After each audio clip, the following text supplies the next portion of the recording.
Hey, welcome to the Pot Smoking Moms. We're officially here. We're officially here. You're officially here too. Welcome, welcome. I am your host, Sunny D, along with my homegirl, Captain J. Hello, hello. And here we are. This is your favorite podcast. Uh we should be your favorite podcast. I'm sorry. What, you're still what? We're still Go. we're catching up to all of the madness. All of the technicality madness. There's so many pushes of buttons Right. and things I need to remember. So sorry if I'm acting silly. Yeah, we're always like, we gotta go do a test run, see what's happening. It's always, there's always fun improv stuff happening. We'll get it better and better every episode the more we play with this. But technology is also a bitch. So, there's always that. Hey, if you're a fan of the show, if you interact with us online, we love it. We welcome it. If you haven't rated or reviewed to our podcast, please do so. If you do share some lovely words and leave a little review, we'll send off some stickers, and love you for the rest of your life. Yes, please help us put some reviews up. Help us get some eyeballs on our podcast. Yes, absolutely. We are smoking it up today. I hope you guys are ready at home because we are ready to light What do you it got? up. You got a J there? Yeah, I rolled up a little Blazy Susan, my little pink joint here with our little Blazy Susan pack. Yeah, nice. I got a little, Lauren's like, I'll never run out of those. You guys hooked me up. Right. We will forever have rolling papers. I got a little, truly, they have grounds that are like 3.5 grams now, called Roll One. So I got the pineapple upside down cake, Roll One, and rolled myself a nice J out of that. Well, I got a bowl right here in my little Pot Smoking Mom bong of Chem D from One Plant. Nice. If you got it at home, cheers. Cheers.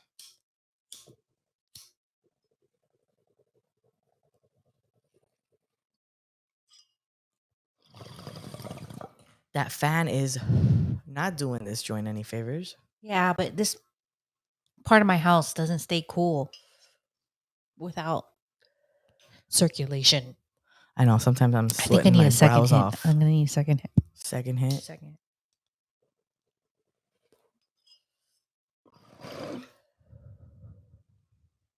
Got an awesome interview coming up on the show. We want you to stick around for that. We speak to an attorney, Michael Minardi from Minardi Law.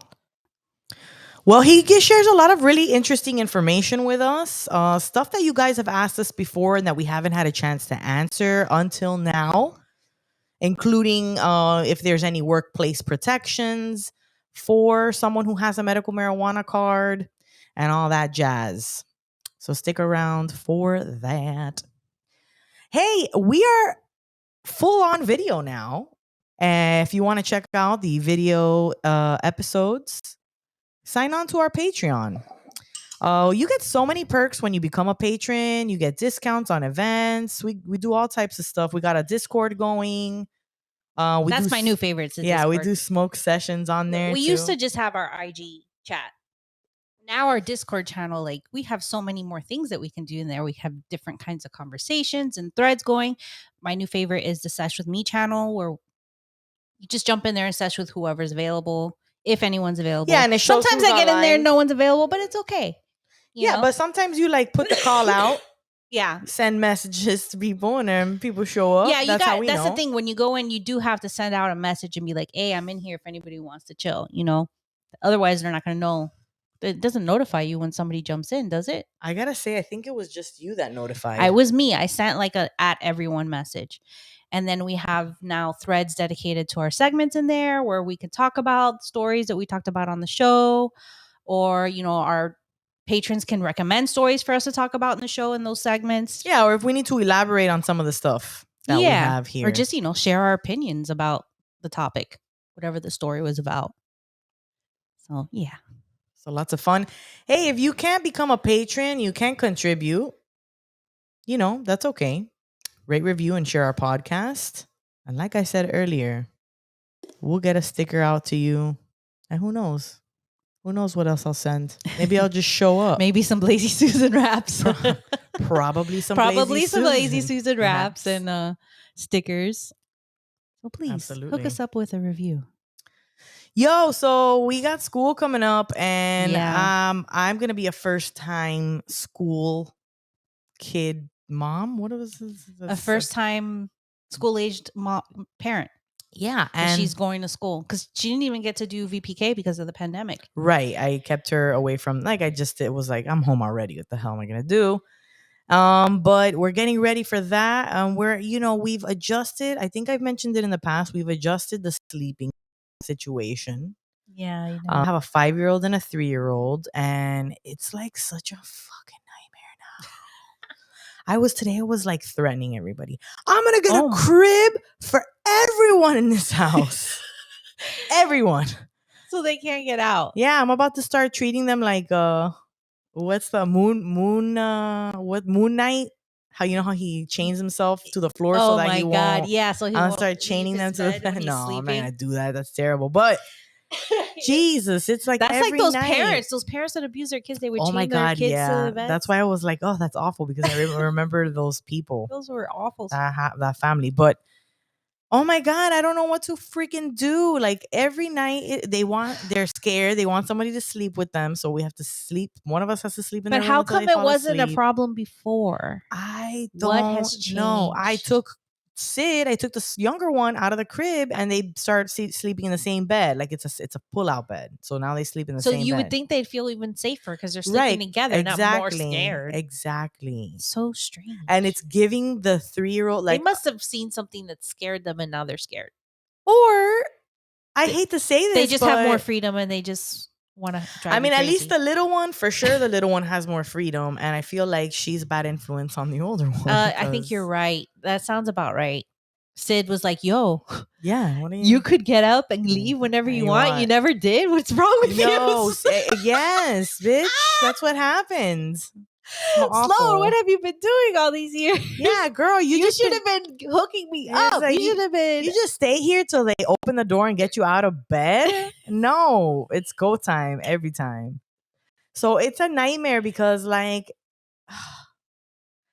when it's just like when it's not one thing, it's the other. When it's not the little one, it's the older one. And then and lately we've had congestion in the house, so my husband's been snoring like really big time bad. Yikes. So it's no sleep. No sleep. Kids out of bed. No sleep. Husband snoring. No sleep. Kids out of bed. No sleep. We should do that TikTok. That way. Instead of it being partying, it's like no sleep. 3 a.m., 4 a.m. It's like I look at the clock going to my kid's room 3 a.m. I go back to my bed 4 a.m. The kid comes into my bedroom 4:30. And today at about 7, I woke up and everybody was in my bed, and I was like, Go sleep in there. I was like, deuces. That's what I fucking did. I was like, there's a perfectly good bed over here. Leave them with the snoring husband. I did. And go sleep in their bed. It was chaos this morning. Everybody was upset that mommy locked herself up in the... It was a 7 a.m. And then by 8 a.m., everybody was screaming and knocking on the door. Why is mommy in my room? When I walked over there at around 7 in the morning, my oldest saw me. I don't know if she was like... She was like, She was like, oh, is she going to have a party? Because I can get in on it. She peeked out of my room, and I looked at her, man. I was so mad. I was like, get back in the room. The mom death stare. And then I went into the room and closed the door and was like, let me at least get an hour. That was a really scary face you just made. Oh my God, so scary. I was showing you on the Zoom the other night, and I was like, look, this is the face that my kid is scared of. Watch. And I do it. I'm kind of scared of it too. Yeah, that's creepy. Stop. Yeah, I can see why Sloan doesn't like that face. As soon as I do it, she starts looking at me. She's like, who the fuck is that? Because that is not my mom. She goes, no, please don't do that. I don't like it. That's so mean. It's not mean. Okay. You know what's mean? Chaining them to their bed. Oh my God. That's mean. That's what you're going to That's what I'm going to compare it to. I mean, it's not, I'm joking. I know. But Oh my gosh, we'll see. What if anybody has had similar issues with their children, Please share. please share. I know most people are gonna hit me up and be like, "Look, bitch, it's just you gotta wait. You gotta wait till they get older. They're like it's little, just yeah. they Look, just gotta wait." 8 years old, I have no problems except for the fact that he doesn't like to sleep alone. So he does, but it doesn't bother me. Like one of us will trade off. Cuz honestly, I'd rather my husband go sleep cuz it's the same thing. The snoring. Yeah, man. I was gonna get invested in a pink salt lamp. Have you heard of these? Pink A salt. Himalayan pink salt a salt lamp. I used to work at a nutrition center, and so one of the things we sold was a Himalayan Okay, I've pink seen those. salt lamp. I've seen those. And the idea is it's supposed to, I don't know if you've ever gone to a spa. One of the things that they have is like a salt room. It's No, supposed I've to take never been to a impurities spa. out. And well, we need to put that on the list of things we have to do is I've go never have a done it, spa actually. day. Yeah. But yeah, so Himalayan, so we had tried it in the past. He was a bad snorer. We put the light on because my coworker was like, "Bitch, I tried it and it worked." And I was like, "Shut up. A pink lamp, a salt lamp helped your sister stop snoring?" So I was like, "Okay, bet. I'll fucking try it. I don't care. I'll try it. It's like $15. What's, and has a pretty light." Mm-hmm. We tried it and it worked. His snoring was like it was it cut back a lot. Interesting. Yeah, so I'm thinking about investing in a pink. The only reason we don't have it is because it stopped working, and I was just like, "Fuck it, who cares?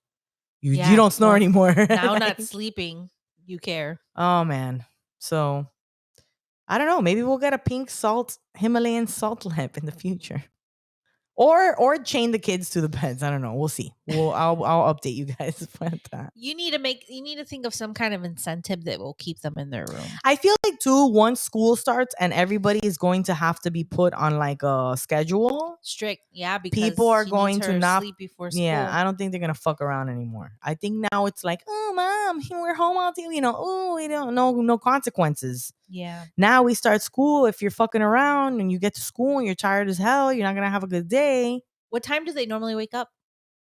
So it's been getting earlier and earlier since the little one Is free. is free. No, but like So they were getting just to go, but are they up for the day?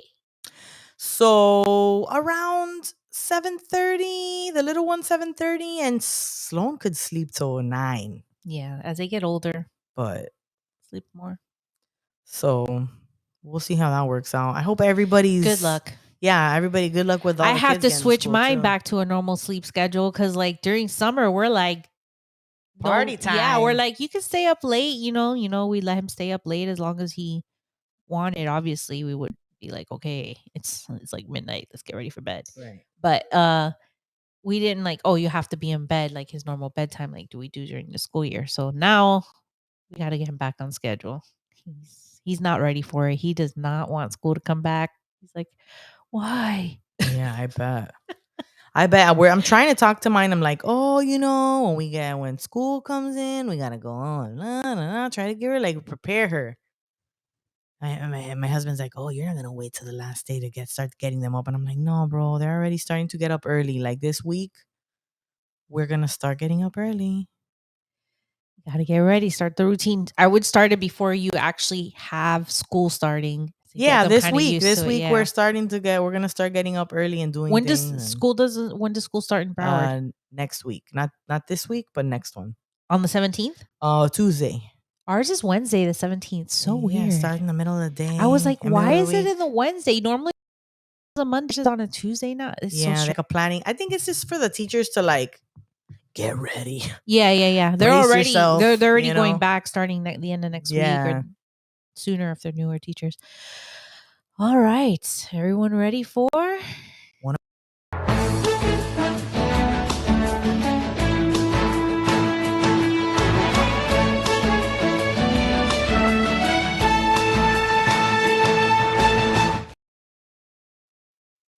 Nuggiest news from the stoniest ladies. News Nugs, where we get high and read the wee news to you. All right. Update on Griner. Here we go, guys. I'm sure you guys have already heard. Yeah, you've probably seen these headlines because It's it was great. pretty It's jarring. just freaking fantastic. She Russian got court 9. finds Brittany Griner guilty in drug trial. A Russian court on Thursday, August 4th, found American basketball star Brittany Griner guilty of drug charges and sentenced her to 9 years in prison. The culmination of a trial that has stirred tensions between Moscow and the United States. Griner, who has been detained since February, appeared in the courtroom earlier in the day to appeal for leniency as her attorneys and the prosecution delivered closing arguments.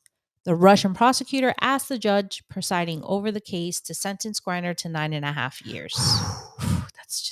That's too long.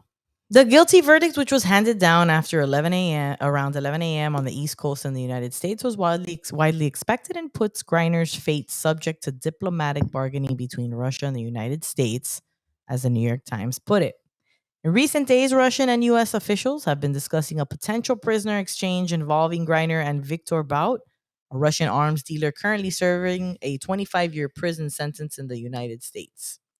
Last week, the Biden administration made an offer to Russia that would see the release of Bout, Griner, and Paul Whelan, an American who's been detained in Russia on espionage charges since 2018. Earlier this week, Bloomberg reported that Russia had rejected that offer, instead favoring a deal that would secure the release of 2 Russian prisoners. The New York Times reported on Thursday that officials in Moscow have said that a verdict in her trial was a necessary precondition for a possible exchange for Griner. President Joe Biden has faced growing pressure to secure Griner's release. Of course, they want to make her guilty with a long sentence because that makes it more of a bargaining chip for them. So, like, they knew that this was going to be a guilty verdict, and that she was going to get a sentence because they want that, so they'd be like, oh, so we're not going to accept this offer, like to work with the government on the trade. Yeah, so that they can get as much as they can out of it. And on top of that, on top of this whole thing, so we've been keeping up track with the Griner situation, but we've also made comments, and we've made comments with other people on how, not to use her as an example, but how the government is trying to make trades to get someone out for something that we have so many people locked up here for. We're making concessions for someone in Russia, and granted, yes, we do want to get her out. She's an important person to us, and it's she's there Every under. American we should be doing that for. Right, but yeah, exactly. The argument is we need to do that for all of the Americans locked up here within the United States. I mean, it's just even clogging up the system. It's just such a waste of time, resources, and money, exactly, and ruining people's lives for something that other people are making millions off of. Right. So we do want Griner out, but we also want everyone else here out as well. But let's see. I'm sure there's going to end up being a trade of some sort. For sure. So our next story is actually another basketball player that got caught weed in an airport. Here locally? Yeah, locally as in Texas, in the United States. Yeah. So former NBA player Iman Shumpert arrested in this is the guy that was on Dancing with the Stars and won. Arrested in Texas for cannabis possession.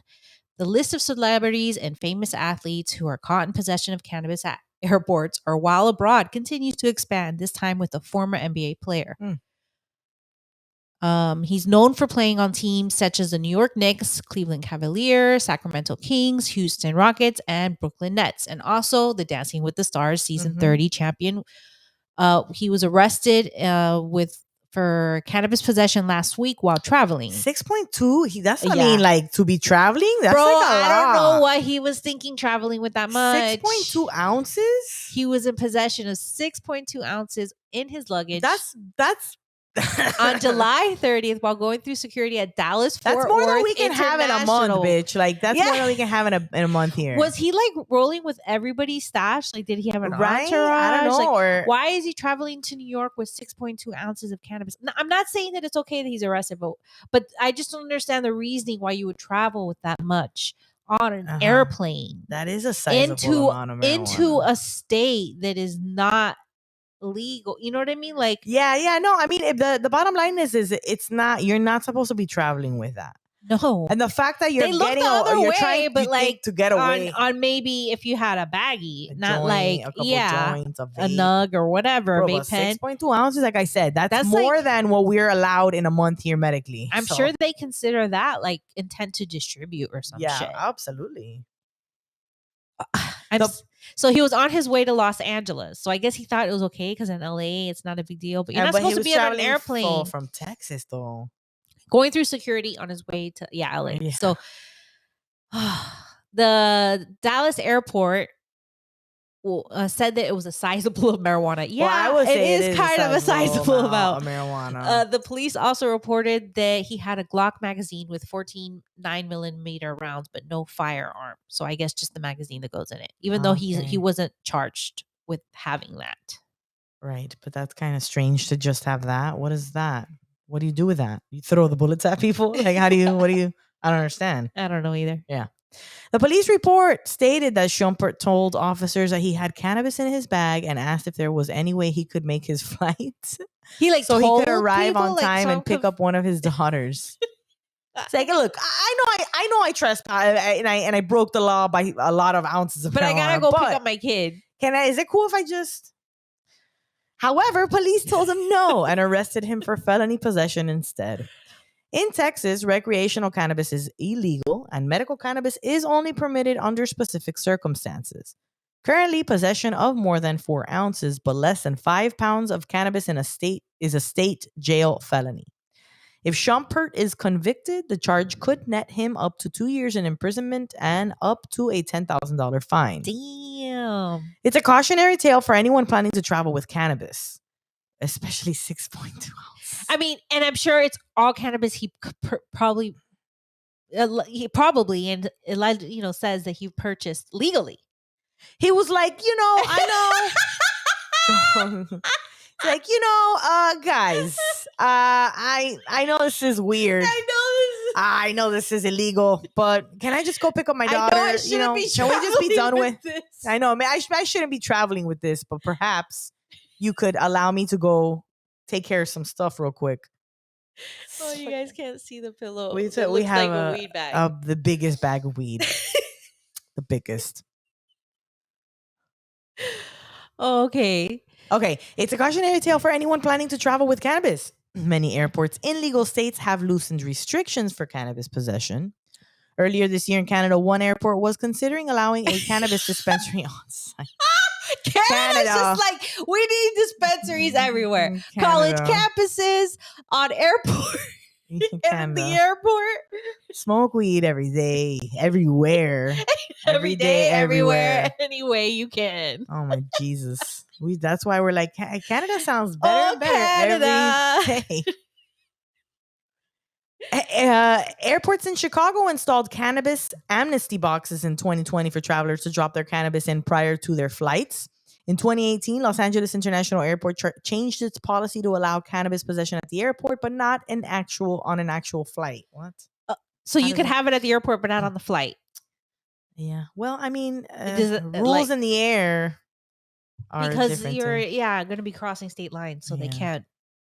But it's kind of silly. Why allow it in the airport at all if like you? I don't. I mean, allow it to draw do the amnesty box to dispose of it if you get caught in a situation where you have some left over or whatever. I guess it's just like, oh, you won't get in trouble. You just can't get on the plane with that. That's it. That's what they're saying. Right. Yeah. So earlier this year in January, rapper Vic Mensa was caught with 124 grams of psilocybin capsules, 178 grams of psilocybin gummies, 6 grams of psilocybin mushrooms. Gummies? I don't know, but I need to try those. I do need to try those. Well, wait, what was after? 6 grams of psilocybin mushrooms and 41 grams of LSD. This guy was stacked with some freaking packing and trapping while at Washington Dulles International Airport in Virginia after returning from Ghana. He was charged with felony narcotics possession. Despite this, Vic Mensa recently launched his own cannabis brand in Chicago, Illinois, called 93 Boys.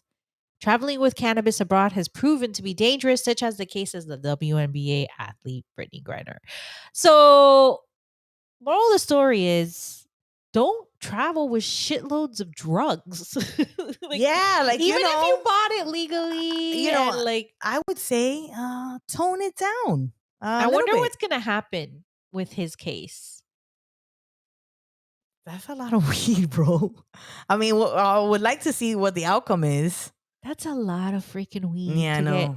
I'm kind of mad that get. our limits What here was are he so bad. thinking? Yeah, I don't know. I know he was gonna say he was thinking. Was it like, I'm gonna oh, smoke this? some weed when I get there. Where I wonder where he was coming from, because they said he was in Dallas. Was he leaving Dallas? Was he like, oh, this is really good weed? No, I think it was like a layover in Dallas. Like maybe he got really good weed somewhere, and he's like, I need to take this home, and he took home a bunch of weed. Like, why did? I don't know, man. I wish I had it. It's sus. Hey, I wish I had that much weed. Period. We're not allowed that much weed. Yeah, I know. What about this? All Other right. story. This next story is fun. Las Vegas cannabis industry preps for launch of consumption lounges. Woo! Now that final regulations have been issued for marijuana consumption lounges to begin operating in Nevada, Las Vegas, cannabis executives are gearing up to lure customers off the strip and into their smoking rooms. Many Las Vegas business owners have been waiting upward of 5 years for the final go-ahead on consumption lounges and are eager to capitalize on visitors who need a place to consume in this tourism-dominated market. The law allows for lounges to begin operating statewide as early as the end of 2022 and for license to be processed beginning this fall. Oh my God, that's gonna be perfect because next year when we go for Lauren's 40th birthday, One of our patrons wants to go all out and do a 40th birthday, and we're like, "Yo, we want to go to Vegas. Let's do let's it." do it. We're going to freaking Vegas. Well, they're gonna have consumption lounges just in time for our visit. Nice. So the state is allowing 40 to 45 licenses for lounges attached to existing marijuana retail stores and 20 for standalone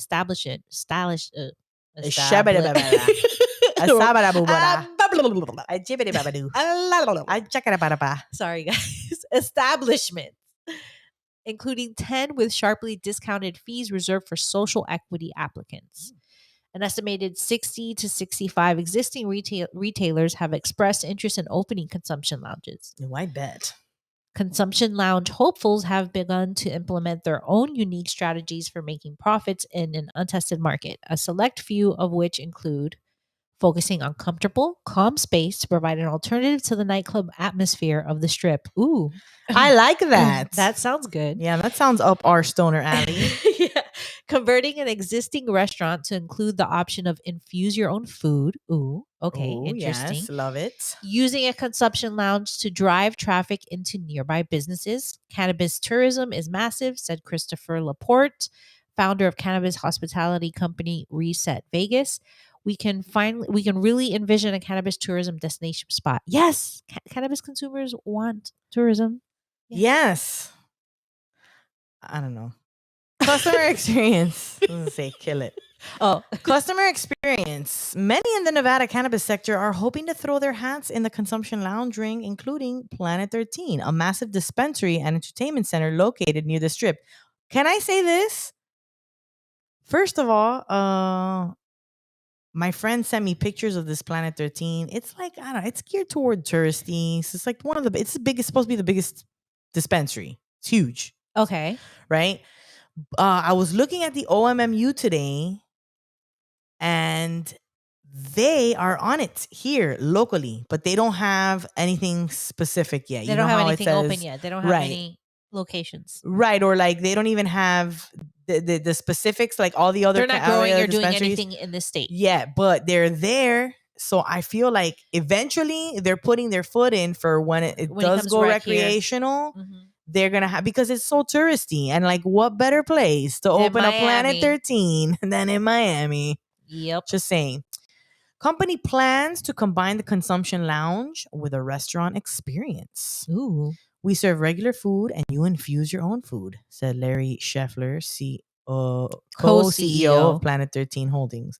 If you have a steak, we would give you a pat of garlic butter with THC. A salad you can get infused salad dressing and so on. Oh my God. Scheffler said he does not expect the lounge to be a big sales driver. Instead, it will direct new customers to the rest of the Planet 13 experience, most notably a nightclub the company recently opened in the same building under a different business license. Meh. That Unless it's good licensing, music. didn't they say they were doing an alternative to the nightclub scene? No, they're just saying they also have that there, but Mhm. That licensing arrangement skirts rules that do not allow lounges to serve alcohol and cannabis in the same building. oh. In the same building, we will have consumption lounges, a cannabis museum, smoking lounges, a club, everything under one roof. They just want to What get a hold on the market and just because like again, Planet there's a 13 is rule? very What rule? There's a rule that doesn't allow alcohol and cannabis in the same. I guess in LA, the rules about alcohol have This prevented is others from Vegas. right, Vegas, sorry. But that's why I'm saying I guess This is there's their way rules around in it because it's Vegas. technically different places within one big place. I don't know. The rules about alcohol have prevented others in the Las Vegas cannabis space from even considering opening a consumption lounge. If you can't sell alcohol, I don't get how you make money, said Larry Doyle. Have you not seen the amount of money weed can make? Said Larry Doyle, owner of Las Vegas based dispensary Euphoria Wellness. Oh, I've been in one of those. Locals may go once out of curiosity, but tourists generally don't leave the strip. Other businesses, such as vertically integrated retailer, cultivator, and processor Thrive Cannabis Marketplace, are opting to stay away from the nightclub atmosphere and focus more on comfort and hospitality. Yes. Oh, I think they were talking about different businesses before. I don't think the same user goes to a nightclub as they do a consumption lounge. So we'll definitely go with a more of a curated food and beverage program and have just a really cool, clean kind of environment for people to hang out and consume their cannabis. Thrive CEO and managing partner Mitch Britton said, "Yeah. Yeah. Thrive has partnered with Reset Vegas, and Laporte said one priority is to destigmatize the concept of a consumption lounge and turn it into something Las Vegas consumers are familiar with. How many people think this is going to be a giant smoke filled room right now? Clearly, that's what's been holding this back for so long, Laporte said. People are assuming this is going to be some giant cumulus cloud in the middle of a venue.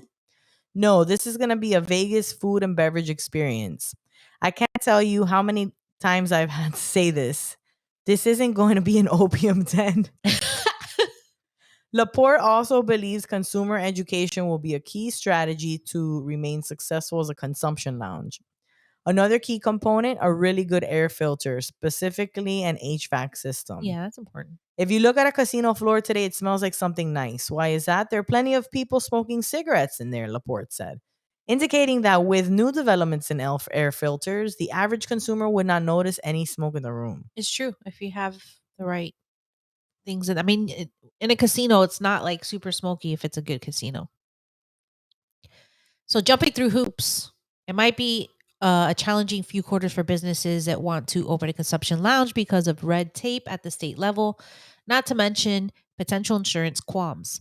I think you're going to see a lot of the same type of legal difficulties that people experience if they open bars, said Jonathan Robbins, chair of cannabis practice at Miami based law firm Ackerman, which represents clients across the country. Miami based, shout out. You have the added complexity of dealing with a product that is not legal under federal law. After potential lounge owners have navigated the state licensing process, Robinson's said securing insurance might be another headache. Yeah, that sounds like a bitch to get insured. Anything with cannabis is always going to be a bitch because of the federal legalization. Mm-hmm. When you have people actually consuming on premises, it could open a whole host of new issues from a liability perspective, he added. Robbins said the insurance issue is a common denominator in many legal states and will not necessarily prevent consumption lounges from getting insurance, but it could be much harder to get and much more expensive than some might realize. Consumption lounges also face a whole new host of issues that are not necessarily new to the cannabis space, but people consuming on premise adds another layer of complexity. We don't want organized crime. We don't want people or operating motor vehicles while under the influence. We don't want sales to minors, Robin said, indicating that any fractions could potentially lead to federal intervention. Like, what Yeah, I that's don't pretty. get is like, there's other, like, Amsterdam's been doing social, like, public consumption in lounges, like smoke shops forever. Can't they look at others, like, how they do it to get an idea? Right? You'd think that America would look at how things work in other places if they work well, and then use that model and use it for things here. And everything That would I've be a ever smart way read to and do. heard is that in Amsterdam, once they made all these soft drugs, what they call like cannabis and shrooms, psychedelics, legal, that crime went down and use went down, just like how we see here. So, like, couldn't you just see how they kind of did it? Yeah, bro. I mean, I I don't feel think they like, ever sold. When I've been to Amsterdam a few times, a couple times, and I don't remember, but I was never looking for alcohol. well, So yeah, I I don't mean, remember if there was any alcohol, but it was a coffee shop, so you had coffee and like that kind of stuff. it'd be interesting to see how everything starts, like what it starts turning into. Social equity. MJ Biz Daily has previously reported on the state of social equity in Nevada's cannabis industry, which has been heavily criticized in the past for issuing only one fully black owned retail license and two black owned cultivation licenses out of more than 330 permits. Oh my god.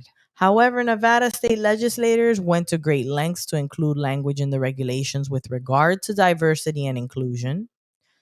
The state required half of all consumption lounge licenses issued in the first round to be given to social equity applicants, which keeps the door open in a market with several multi state operators. Of the 20 licenses that they're going to be giving out, 10 of those are going to be designated as social equity licenses, Robin said. Additionally, all consumption lounge applicants must provide a diversity plan with their application, summarizing actionable steps and goals for meaningful inclusion. There are certain states like Florida and Nevada that really have not done quite enough in that regard. So I found that to be positive, if nothing else, Robin said. Yeah, Florida. Keep up. Well, I mean, you know what? It's consumption interesting. lounges, huh? Yeah, it's interesting to see them start doing that some places. They don't really have that in California, right? They just They started don't. doing I like feel a like one restaurant that's like on a farm or something, I think. I don't know. When I went to Denver, it's not that they had them, but we would go places and people were like, "Well, if you want to smoke, you can just Yeah. go over there." And I feel like there's different places, like in New York, you can smoke anywhere where you can smoke a cigarette. So, like, as long as there's an outdoor space and it's not considered like indoors where you're allowed to go outside and smoke, you should be able to smoke weed. Yeah, That's crazy. isn't that? It's fantastic. I mean, hey, some things are changing. Other things need to change, are not changing fast enough, but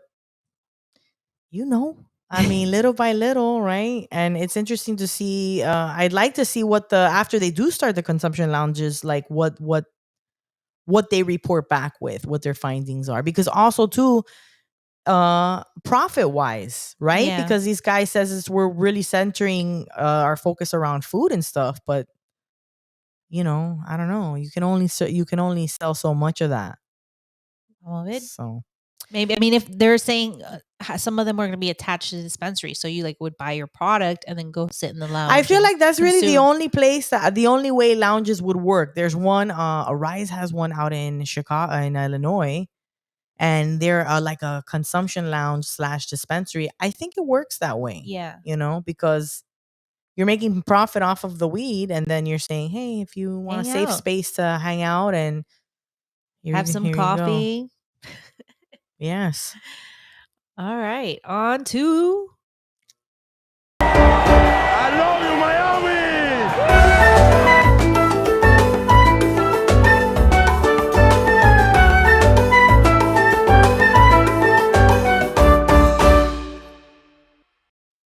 It's where we're from. Miami. I love that. That little intro is so cute. So Now that we cute. added the music and oh, We got some big players headed out their way here to Florida. Yeah, so our first story is we chose because Cookies is going to be opening soon here. Actually, this weekend. This is we airing Wednesday. This coming weekend, they're opening their first store here in Miami. So, Leafly did a story. Cookies and Cream Berner is the first cannabis CEO to go on the cover of Forbes. You saw the cover? He had posted it on, I think Berner Boy posted I don't have the it cover on here. his This is the story from Leafly that I Instagram have here. page. So cannabis is the country's fifth most valuable crop. We've reported on that You before. know. And employs almost 500,000 people. That's why it's high time Forbes toasted the industry with a cover story on its marquee mogul, Cookies CEO and founder, Berner. Extremely humbled and blessed to be one of the faces for federal legalization in our country, Berner wrote on his Twitter while linking to the new article yesterday. This is the definition of life goal shit, he added on Instagram. The Forbes write-up called for the end of federal prohibition and criticized how politicians have handled the issue to date. The title of the story is Weed versus Greed, How America Botched Legalizing Pot. On the cover, Forbes dubs Berner a 150 million cannabis king and quotes his admission that it's hard to sell legal weed. Whether you think that greed is good for the weed game or not, Berner, born Gilbert Anthony Milam Jr., has officially separated himself as the Gordon Gekko of the current green rush. Here's why it had to be Berner. Berner's rare presence at the intersection of boardrooms, courtrooms, and living rooms puts him in the driver's seat of America's hottest industry. His cookies brand is multinational with locations spreading from San Francisco to Thailand and market penetration anywhere in between.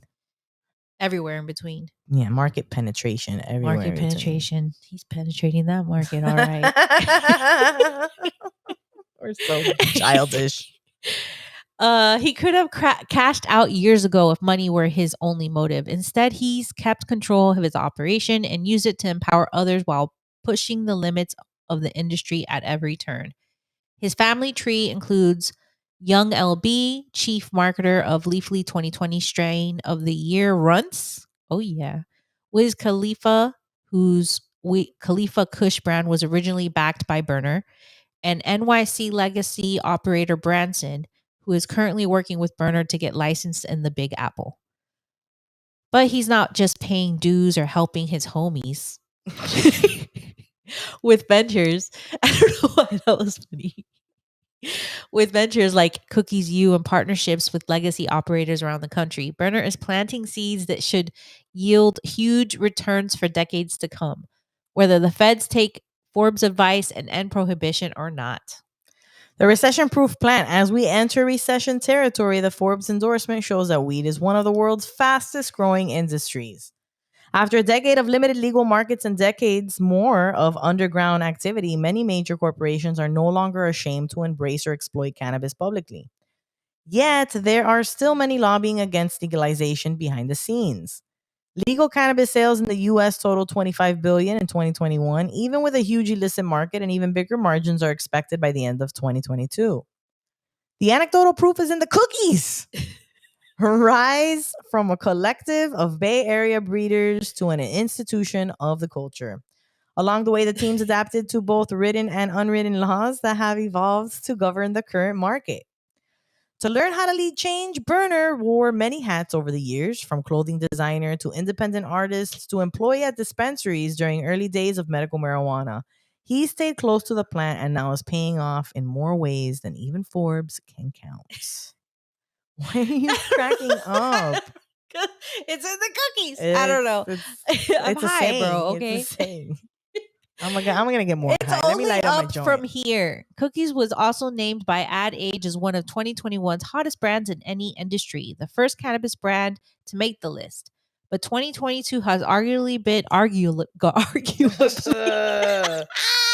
Get it out. arguably been Cookies' best year to date.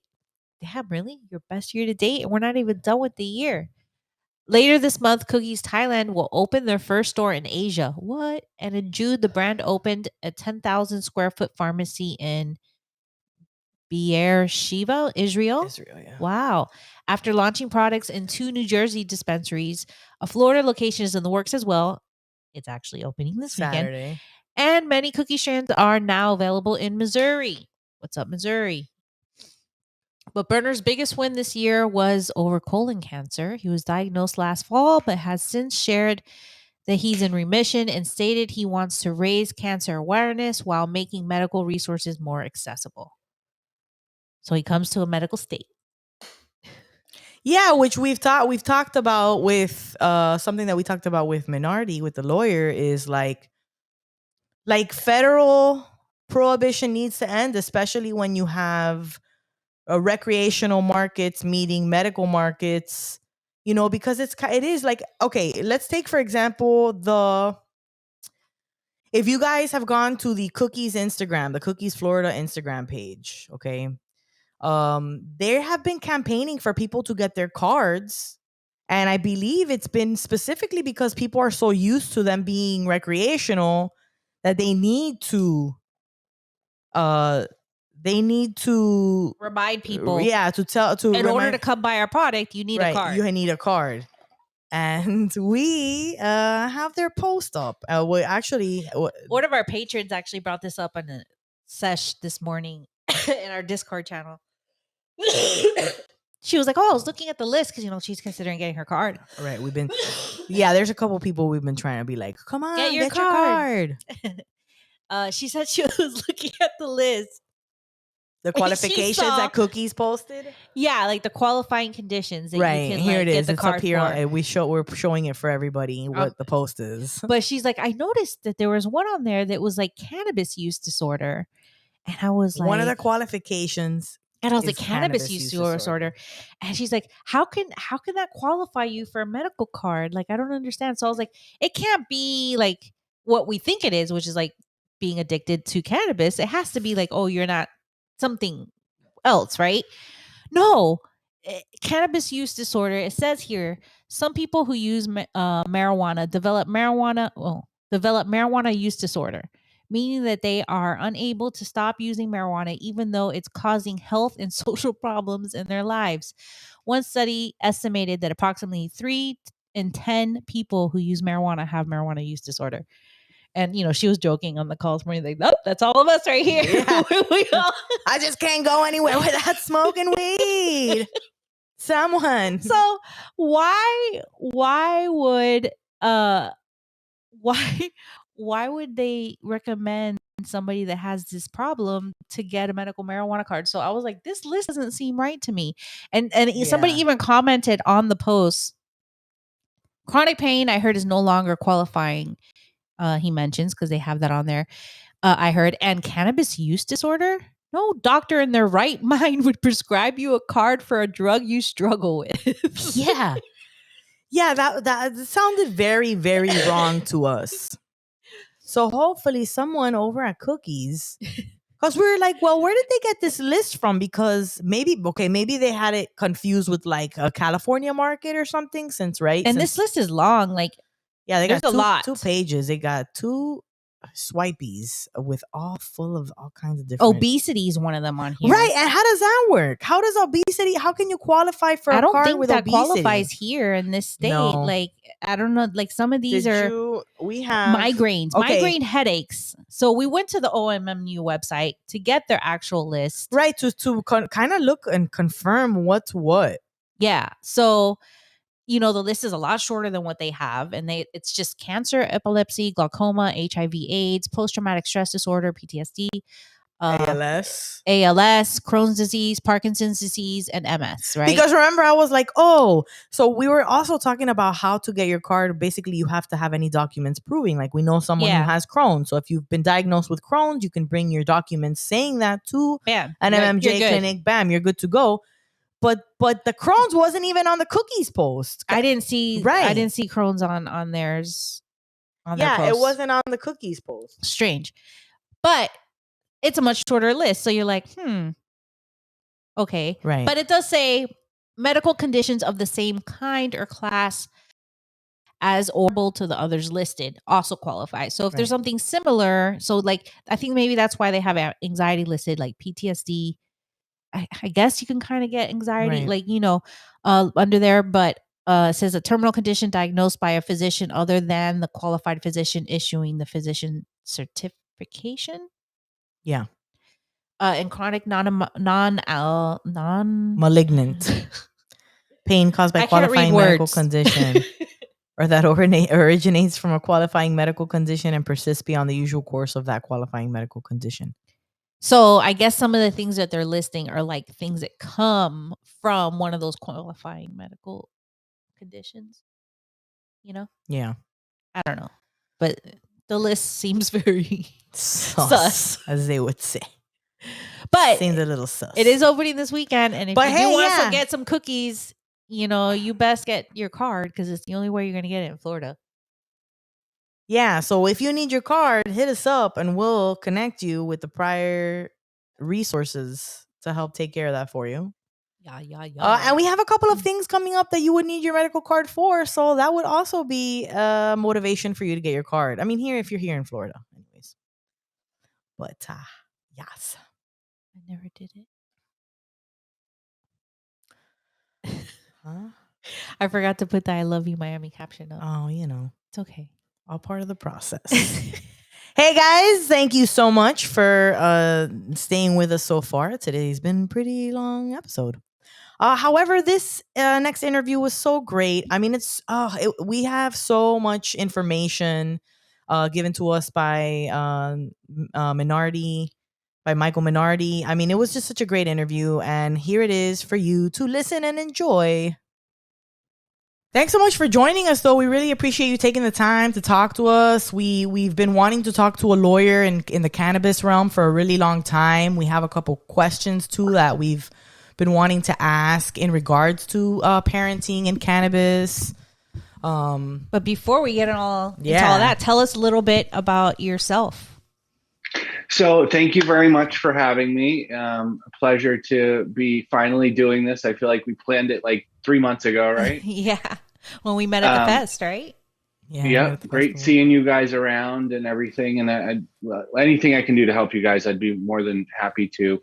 Obviously, I support any segment of group that responsibly uses cannabis. So I know you guys do that. But so my name is Michael Minardi. I am an attorney here in the state of Florida. I've been an attorney for about 20 years. I do mostly specialize in cannabis law.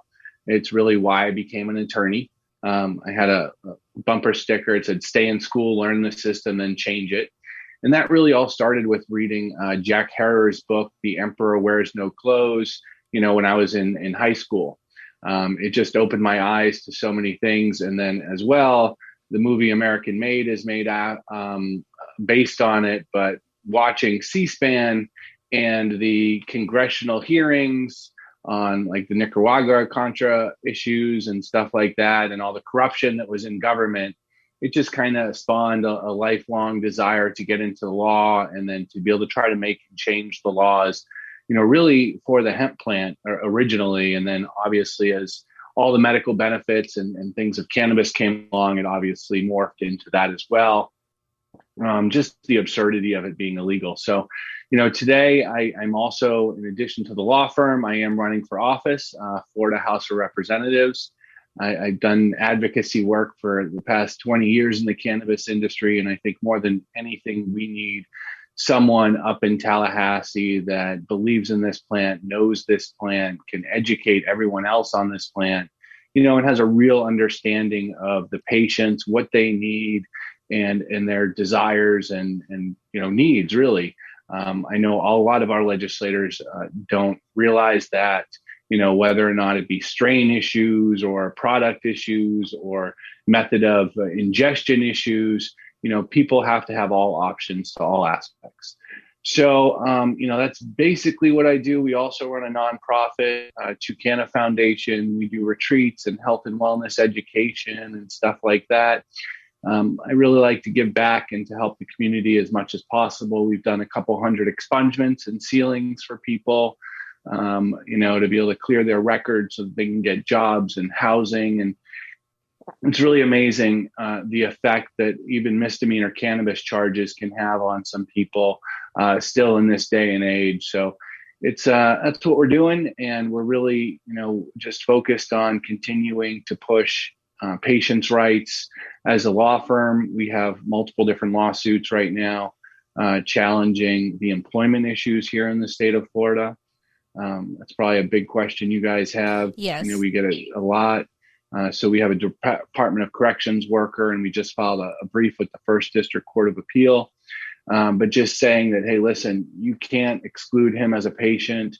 Under our amendment, we believe that they do have to accommodate off-site use for medical marijuana use. So that means as long as you're not under the influence or high while you're at work, then they shouldn't be able to fire you, just like any other, prescription medication or drug. So that's a little bit about me. Can you tell us a little bit about what protections there are right now for patients as an employee, if any, in the state of Florida? None. Yeah, really, most employers consider it none. No. So they don't consider a physician certification as a prescription that they have to recognize. So really, it's up to the employer, so they could just whatever their policy is. Wow. Yeah, that's scary. Correct. It is, but I mean, it's also an at-will state here in Florida, so I feel like just that right there will even not. Then you still have some protections. So, yeah, exactly. You can't discriminate people just because it's an at-will state, and that's what this becomes. If it was an opiate they were using, or any other prescription medication, the drug-free workplace policy gives you the ability to prove that you had a legal right to have that substance in your body, right? Technically, the drug-free workplace is really to prevent employers from being required to keep illegal drug users. So like the American Disabilities Act, the Florida Civil Rights Act, the Disabilities Act are those things that protect those, regardless of it. The at-will aspect of it. It's like a cop can't, fire you because you're a woman, or I'm sorry, an employer, a woman, or, you're handicapped, or, something of that nature. Obviously, if you can complete the duties and the functions of the job. So it comes into that realm. Mm-hmm. I mean, they're legally consuming cannabis. So, right. And if it's their medicine, what's the difference if they were on like benzos or whatever prescribed medicine that you're given, that you've replaced that pharmaceutical with cannabis? Like, yeah, it's unfortunate. Yeah. And the drug-free workplace policy, and actually we're trying to kind of push this, the definition of it, like it says prescription and non-prescription drug, which includes like obviously any prescription and any order of a doctor, any medicine that you can get legally in the state or federally, or over the counter. So I think we can obviously get it legally. There's 730,000 patients, come on. I think that's why they're so careful to not call it a prescription. They're like, it's not a prescription, it's a recommendation. Well, and that's the federal aspect of it too, because, technically prescriptions are on a prescription pad certified by the DEA. And that's really why we can't call it a prescription. But, states like Oregon and California do have court cases where they determined that a prescription, a recommendation in their state is equivalent to a prescription. So we've been arguing that in Florida for a while as well. Technically, our definition of prescription is a written order by a doctor for a substance. Right. And especially in Florida, if any state in the country is as close to a prescription as you can get, it's ours, because as you probably know, most other states don't require the doctors to give dosing. They don't have milligram limits. Those are set by the state on the dispensary, but not by the doctors. So we are about as close to a prescription as you can get in the federal level. So it's an interesting and sad argument, though, because people don't realize cannabis users use cannabis so they can work, so they can enjoy life, so they can feel like they're productive members of society. One thing I found extremely frustrating is the recent rolling limits with the smokable flower. Is there anything in the works to try to get that fixed with legislators? Like they just they're like, oh, this is how we interpret it, and we're gonna do this. Like, yeah, was that part of the deal to begin with? They just didn't enforce it until recently, because I feel like I didn't even have a problem until recently. So, correct. They started establishing these rules earlier this year. Unfortunately, I'm hearing it's going to get worse, meaning that these rules and limits are then going to start applying to every other category that we have. So not just flower, but the edibles and the concentrates, it's inhalation and edibles and things like that. So, I don't really know. No, I don't understand really where this is coming from. From my perspective, it's definitely not in the legislation. Whether or not it's challengeable based on the legislation, I'm kind of on the fence about, meaning that, the legislature clearly said that you can purchase 2.5 ounces every 35 days. They didn't set any limits on the milligrams of the other stuff, really. And so where does the department get the authority to come in and then change that 35 day or redefine what that 35 days mean? But I really would love to see a lawsuit against them for a few different things, including the 2.5 ounce limit at a minimum. We did do a public records request to the Department of Health. So according to the constitutional amendment that we all passed by 71%, it says that they are supposed to use the best available evidence to determine dosage, right? So we did a public records request to the Department of Health and said, hey, what was the best available evidence that you guys used to determine dosage?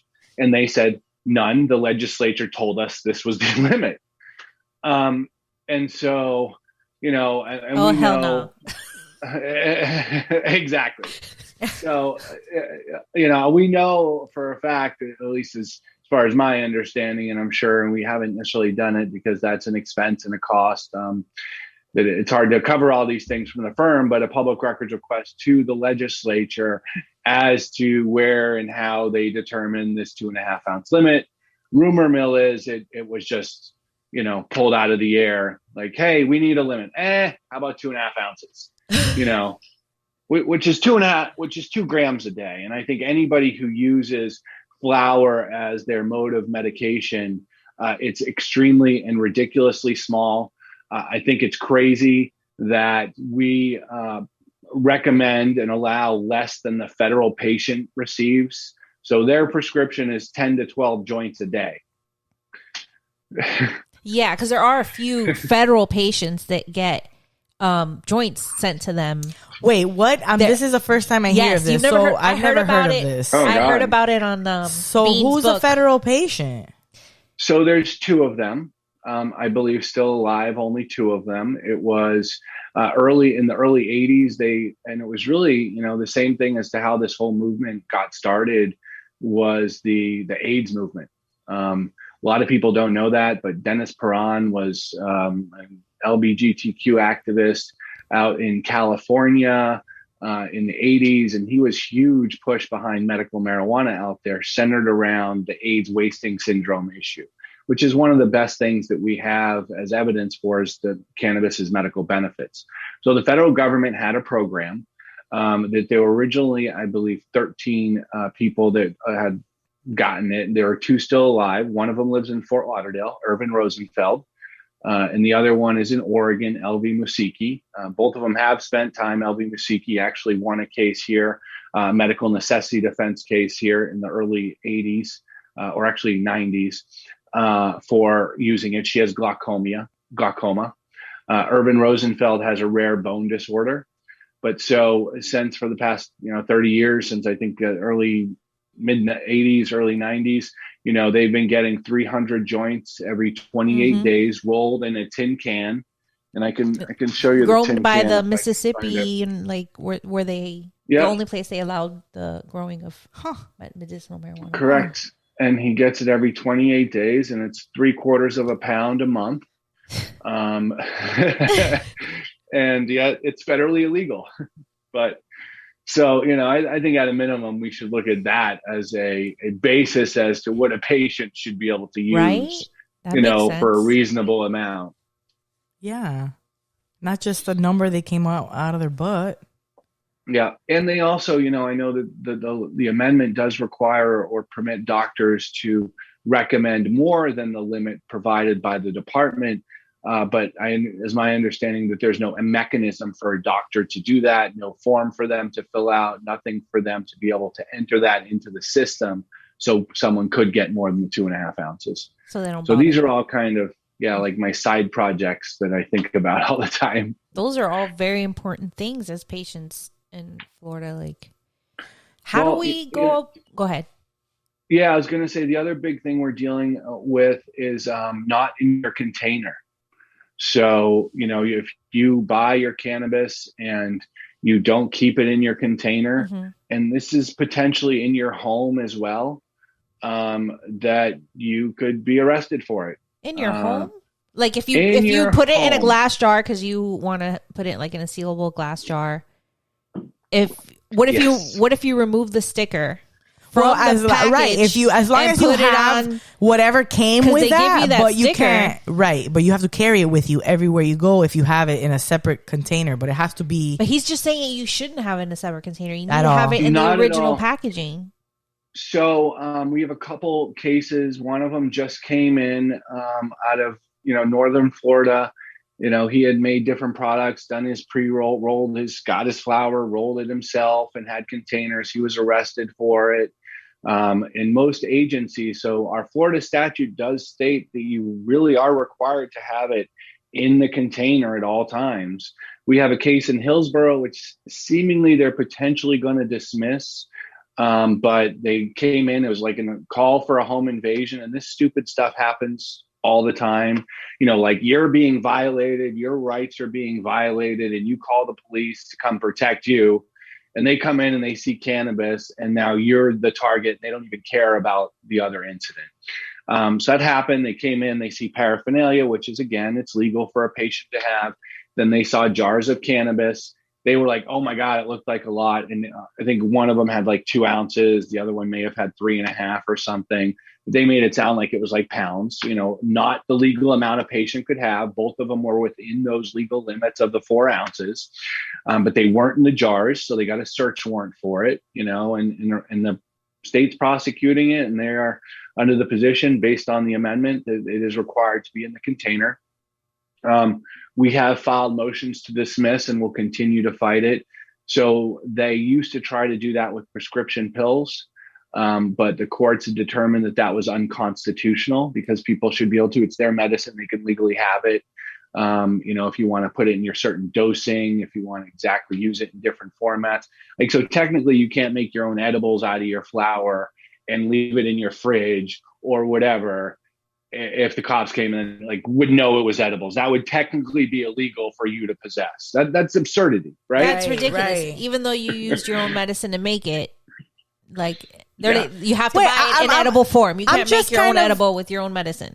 I'm blown away by the fact that they could be coming into your house for one thing, see the other thing, and now we've got something else that they're going to be trying to come after. You had a scare like that, and that's exactly what I started thinking about. Doctrine. Yeah. She had a scare like that. She called for rescue. Yeah. So let me ask you, because what you just said right now brought me back into a place. I stay home with my children. And my 3-year-old busted her chin open, and I had to get her stitches. But before that, I had called the emergency so that they can come and just to give me the okay for me to be able to drive her, or what the next steps would have to be. So they came in, and I was wearing my Mary Jane is a homegirl t-shirt. Mary Jane is my homegirl. And when I called them, after I didn't think I called them, I started spraying my house because I started freaking out, panicking, not even thinking that I had my shirt on. It might smell like weed in here. Because, Right, because it's in it's in your office. Right. It's kept separate, locked up. But I got nervous because a bunch of them came in to check it out, and then they called somebody else above them to come check them out. So I was like, oh shit, now they're probably looking at my shirt going, well, maybe this is negligence. So is there a situation where if they see so what's the plain sight thing that you just said? Yeah. So honestly, that all depends on the agency and things like that you get to come out. So technically, so plain view rule is basically if a cop is in the place that they're legally allowed to be and they see something illegal, they can seize it or then act upon it, whatever it is. So that's basically what it is. And that becomes a question, like the question of whether or not they should be able to see marijuana in a glass container versus, and that's where it becomes illegal versus legal, right? So that like if it's in the actual prescription container, it's legal. They don't have shouldn't have any probable cause to do anything. But in a glass container and it's not, they're automatically like, well, now that's an illegal product because it's not in the approved container. So that technically, becomes a plain view. We obviously disagree with that. So, your situation is very difficult, and it's really been dealt with differently by different agencies throughout the state. And attorneys, we've had, I do some, unfortunately, DCF cases where DCF gets involved for either cannabis issues or other issues, but typically cannabis is involved with my clients in some respect. And we've had different responses from judges and the state attorneys or the prosecuting attorneys as to how they perceive it. But exactly like what you said, so they could turn that into, well, okay, whether or not you're legally a patient or not is irrelevant because you could be a legal patient of opiates and abuse it and then, be cited for neglect. So that same type of situation I foresee could happen with cannabis. And now with that, any injuries, typically the face, neck, head, bruises to a child, get CPS involved when you call the cops a lot of times, Child Protective Services, to determine whether or not it was abuse or not. And I mean, to me, it's amazing, like, because I was like, hold on. But I guess, kids wear helmets when they ride their bikes now and skate and stuff, because I'm like, the cops would have been in my house like every week. I played football outside. I climbed trees, Yeah, she was climbing on a chair and banged her shin. It was in the house. I mean, so it's absolutely insane to me, like the hypersensitivity that they have for these issues. I was, worried at the time. My kid, not luckily, but he broke his arm when he was like 5, but it was in daycare. I got a call. I'm like, I can't imagine if that happened in my house. Yeah. And what they would do and stuff like that. But it's a very difficult situation. It really depends on the cop and the law enforcement that comes out. And that's the problem, because when you're in that situation, you're worried about your child. You're worried about the person that's, just robbed your house. You're worried about whatever threat that you have coming against you when you call the cops. So you're at a heightened level of anxiety. And so you're not necessarily thinking this clearly, and those types of situations happen. It's a very difficult decision, and the goal would be, 2 things. Number one, they absolutely could try to say that it's neglect, and that because you were under the influence or something of that nature, you were neglectful and weren't properly watching your child, which I think in some of the potential more conservative counties, I wouldn't be surprised if they would try to do some of those things. I have had calls, and we don't really do family law type of stuff, but in regards to judges in family or visitation cases, allegedly, and again, I say allegedly because I wasn't actually a part of the case, so I don't know if there were other factors involved or anything like that, but required substance abuse evaluation and any recommended treatment and stuff like that for people who were medical marijuana patients, and told them they couldn't have it in their system, etc. And again, I didn't get involved. I don't do family law type of stuff really, but those are things that I'm worried about, that I think we could potentially start seeing, throughout the state, and see how it gets affected differently depending on where you are and where you live and how you're treated. But my position is this: our amendment does also, Amendment 2, which is Article 10, Section 29, does state that a qualified patient isn't subject to civil liability, criminal liability, or sanctions, as long as they're, acting in accordance with the amendment. So, I think anything, we even have a veteran court judge over here in Hillsborough County, which allegedly anybody who gets arrested and goes into his court, and these are veterans, he pretty much at the get-go, unless they can provide sufficient proof to probation, that they are not allowed to use medical marijuana, even if they're medical marijuana patients. I have not been able to challenge that yet because nobody basically just throws people into jail if they don't agree to it. But things like that I think are happening and potentially happening throughout this state that will eventually have to be challenged. And let me ask you this, because this is in regards to DCF and it's the government agencies, right? So we have a couple of the question is, if you are taking care of someone who's disabled, is it better to have a card? Like, no. The question is, if you're a patient, right? If you have a medical marijuana patient, are you at risk of losing any other benefits that you may be getting from the state? Whether like you're caring for somebody that's disabled, do you get benefits for them, or you're if you get welfare benefits, or if you get all sorts of different agency benefits, federal agency benefits. There's different reasons why people would be getting state benefits. So no, there should not be any problems with it. So there is potentially now when we're talking about state benefits, there have been some issues and we haven't really dealt with it. I've done a couple of presentations on it. It's been a while with like Section 8 housing type stuff and using it in your house or growing in your house. And over the years, the feds have kind of changed their policy on that. But any state rights, absolutely not. Regarding licensing, it's something we've done public records requests to the Department of Health about whether or not, because, nurses and things of that nature, you have a state license. Can you be a medical marijuana patient and still continue to keep your state license? Things of those natures we're challenging and trying to get more education and information on. According to the department so far, they don't have any policies and procedures specifically on it. One of the cases that we have dealt with, which is we're suing the Hillsborough County for firing or terminating a firefighter for testing positive for cannabis. He was also an EMT. The state, we had said, hey, he's a patient. There's no proof of on-site work. There's no proof of under the influence at work or anything of that nature. And those are two of the keys, right? Don't do it at work and don't show up high. Just like any other, just be a responsible adult for your job, respect your employer. And they took no action on his license on the state level and found that there was no probable cause to, require him to do classes or anything. They just dismissed it as unfounded, basically.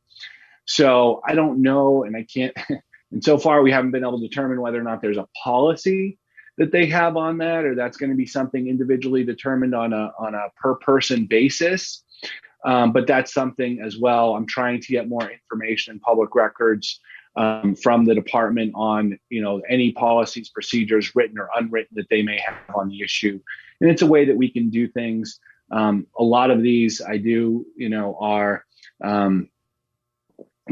some of them are costly, some of them are not, but stuff that we're paying for just to be able to make sure that we get the information. So I know, what's going on to be able to best understand and protect our patients and the people of Florida in this industry. Yeah, I would say that being a patient gives you some protections, because you have a legal reason to have that medicine in your house, to have those things. So I would think it would be a safeguard to become a patient if you consume cannabis. I absolutely would recommend it in 100% all aspects. I think that no matter what, if you're a patient, you should be able to possess marijuana. That's what the definition says. It says a qualified patient can possess marijuana. It doesn't technically say, and this is an interesting issue as well that we're challenging in this Hillsborough case that they just dismissed or potentially going to dismiss. But it doesn't say marijuana from an MMTC, a medical marijuana treatment. Nowhere in the amendment does it say that. But our Supreme Court, and there was a couple years ago, Joe Redner, he's a very well-known strip club owner and stuff like that, challenged and said, hey, listen, a patient should be allowed to grow, because our amendment says a patient can possess marijuana. That includes any and all parts of the plant, whether growing or not. And they, interpreted that they said, well, that doesn't mean anything because a separate section in the amendment says cultivate. And that means, that those people can cultivate, i.e. the MMTCs, and not everybody. So it's going to be an interesting argument, but I don't know how the government is going to be, or the court will determine, hey, okay, well, it says marijuana and you can possess marijuana, and it doesn't define marijuana as something from an MMTC. But because it allows an MMTC to sell it, you have to get it from an MMTC. It's kind of like this. And our Supreme Court right now, as I think we all know, of Florida, does not really like cannabis. They denied both of Joe Redner's cases. The last two constitutional amendments that we had, both the Make It Legal Florida, the MILF Amendment, and our Regulate Florida Amendment, were denied as unconstitutional. So that's why we're continuing to push Regulate Florida as well. And we really condensed our constitutional amendment so to pass this really conservative Supreme Court. And can you tell us a little bit about how we can go about legalizing weed here in Florida and what Regulate's amendment is? Yeah. So Regulate Florida does basically three things. Number one is it legalizes cannabis for all adults 21 plus, regardless, so no medical cards, no anything of that nature. Number two, it allows home cultivation by adults 21 plus. You can have up to 9 plants per person, maximum 18 per household. And we do have in there as to how many you can have flowering and vegetatively and stuff like that. Number three, it prevents the state from ever capping our THC limits. Okay. So those are really the three big things that we tried to do in the amendment and accomplish it, because we know we've seen that continue to happen over the years. And although they haven't been able to do it with medical, we felt just like there's already been cities banning recreational dispensaries and stuff like that, we felt that they would try to, go after it more with recreational as well. So we put in there to prevent them from doing that. So really, it's just a legalization home cultivation bill. So it doesn't require, purchase from the MMTC. It would resolve any of these issues with it being in the container. We do foresee then the government would establish a legalized market for our MMTCs to sell. So people could eventually buy seeds and clones and stuff like that from the dispensaries. But we separated the two issues because of the Supreme Court review. And we wanted to make sure one of the requirements is a single subject. And, there was some legal question as to whether or not having both home cultivation and a retail market in the same amendment would violate that single subject rule to pass. So we figured as, our goal and our belief in no matter what anyone says out there, I promise you, the three of us right now, it's myself, Karen Goldstein and Chris Williams, believe everyone should be able to grow this plant and have this plant and use this plant, in any way that they see fit. And that's why we're doing this. It doesn't really benefit any of us at all, personally. It just, we believe in this plant. We are sick of, as a criminal defense attorney, and I'm basically everything I do is putting myself out of business. Do not believe anyone should be arrested, persecuted, discriminated against for choosing to use cannabis instead of alcohol or tobacco or vapes or any of these other things that we're allowed to use that are harmful. I want to throw sugar in there. Yeah. I mean, I think it's a single subject. The single subject is the legalization of cannabis, and that includes retail sales as well as home cultivation. Now, the home cultivation cap that you have, did that go up from 6 to 9, or was it always at 9? Now, yes, what's the purpose of the cap? Why are we capping the number of plants people can have? Well, we want to pass it. So that's the reason. Home cultivation in this state, polling wise, is on the cusp, probably around 60%. And we believed that, number one, just look at the No on 2. I don't know how long you guys have been involved, but when there was the No on 2 campaign, right, 2016 and 2018, they were, I don't know, the ads to me stick out because they had ads that said the new date rape drug, and it had like a cannabis cookie. So I mean, those are the things that we were worried about. And if we put an unlimited amount or anything like that, we just felt that they would come after us in all circumstances. And we think it's reasonable, 9 and 18 plants, as people, someone who I know, people have grown and things like that. You really should be able to, 1 or 2 adults should be able to supply themselves with a couple of different strains, after a year, off of that plant limit. Mm-hmm. And if not, you probably are going to be buying it from dispensary because your weed's not that good anyway. Yeah, we tell people like, we're not cultivators, all right? Yeah, some of us are not cultivators. But for the people that are, they want to be able to, and if they have a nice big space that they can do more, why not? And like, are we going to ever be at the point like where it's legal to be like sharing our grows? Like, oh, let me try some of your batch. I'm going to try, trade off or something like that. Maybe farmers markets eventually. I know, because in California, they opened the farmers market. They're recently. talking about allowing small growers to do things in farmers market. Like, that's where we should be. So, we believe, and we 100% agree with you, but the way that we got here is baby steps kind of. And personally, I believe that if we do not regulate Florida on the 2024 ballot with home cultivation, it is a great possibility we will never, ever, for 10 plus years until like there's a total change, have home cultivation in Florida. I want everyone to realize that and understand the importance of this. Okay, number one, and I'll give you my logic behind it. Number one, our legislature does not want us to continue to do ballot initiatives. When you look at your ballot for 2022, there is absolutely no citizen initiative ballots on the ballot for us to vote on. Mm-hmm. And the main reason for that was because last legislative session, they tried to put in a cap, which capped any donations to a ballot initiative organization to a max of $3,000. Okay. A max. Realize John Morgan put in like $8 million himself for medical marijuana. Okay. So a max of $3,000. So that was held up in federal court until like July. Right. So no one could really get started until after July. So that's really the biggest reason. And they made it more difficult and more expensive for us because now petitioners cannot be paid by petition. They have to be paid hourly, which has caused the validity rate of the petitions to go down horribly. When I say validity rate, right, you have to put in your name, you have to put in your address. We have big problems with zip code and county.